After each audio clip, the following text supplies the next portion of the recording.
here, potentially, we have, like, the most important move of the game that Morozevich played. He didn't push a pawn. He didn't play a move like King H8, you know, trying to go F6 or something to block this bishop. He just was like, I can make a backwards bishop move, targeting the rook, and then making Magnus sacrifice. Now, for a long time in this game, Morozevich was simply completely winning. Like, he played like an absolute wizard. Like, this move F5, you're not supposed to push pawns where you're being attacked, but you are supposed to do that if it helps you activate all of your pieces.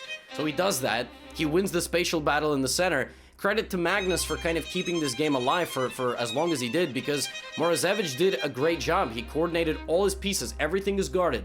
Not the bishop on E6, but, you know, just disregard that. And, you know, we have bishop c6, rook d3, and up until this moment, I mean, he was just in cruise control. Absolutely. Like, right now, the evaluation is minus 25. He's completely winning. But then, Magnus played g4. And this is these moves sometimes can confuse you when you have low time, because, you know, you see the weakness of your opponent. And in this position, he played rook c2. And the weakness here is really the back rank. But if Morozevich had played rook d2, this would have been even deadlier, because he would have set up just an unstoppable ladder. Like, rook d2 is just game over completely.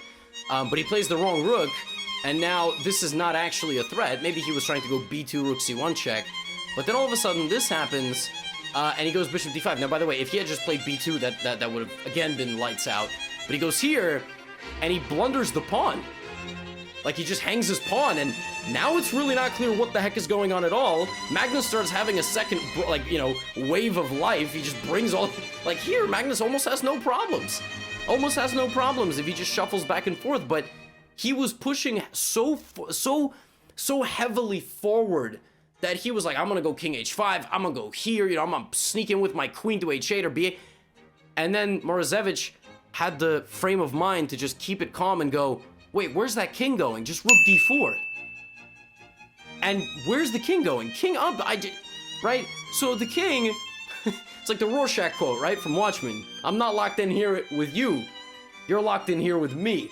And once the king on h5, it realizes what's going on, Morozevich very quickly coordinated his pieces, and it's an unstoppable mating net. All he had to do was avoid getting a perpetual check, and he did, and king goes to the corner, and the game is just lost because rook h4